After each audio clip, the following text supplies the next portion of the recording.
Upanišaduose yra istorija, kurioje pasakojama, kaip pusdieviai atėjo pas Višnų,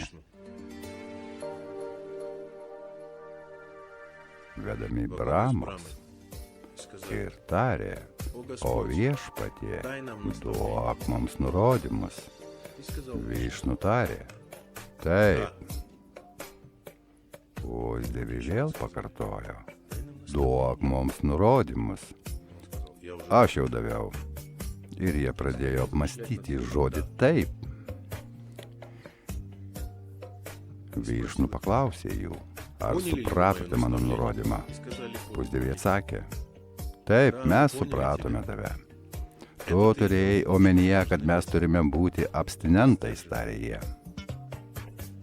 Atėjo pas viešpatį Višnų žmonės ir tarė: viešpatie, duok mums nurodymus.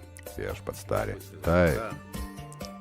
Jie pradėjo galvoti, jis paklausė: ar supratote mano nurodymą? Jie atsakė: taip, supratome.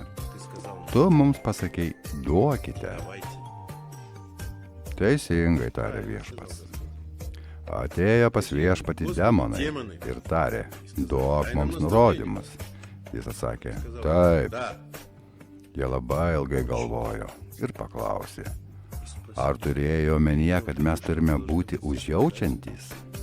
Ir viešpats tarė: teisingai jūs supratote. Taigi, 3 kartus viešpats pasakė taip. Ir 3 kartus sušuko: dalinkitės, nusiraminkite ir užjauskite. Bhagavad Gitoje Krišnas sako, 3 vartai veda į pragarą. Ada reiškia pragaras, žemyn, į degradaciją, gobšumas, pyktis ir geismas. Pusdieviams jis pasakė: prašau, numalšinkite savo geismą, nesimėgaukite, susilaikykite. Žmonėms pasakė: dalinkitės, nebūkite skūpus. O demonams pasakė: užjauskite, nepykite. Todėl sakoma, kad protingas žmogus visada stengiasi išvengti šių 3 požeminio pasaulio vartų.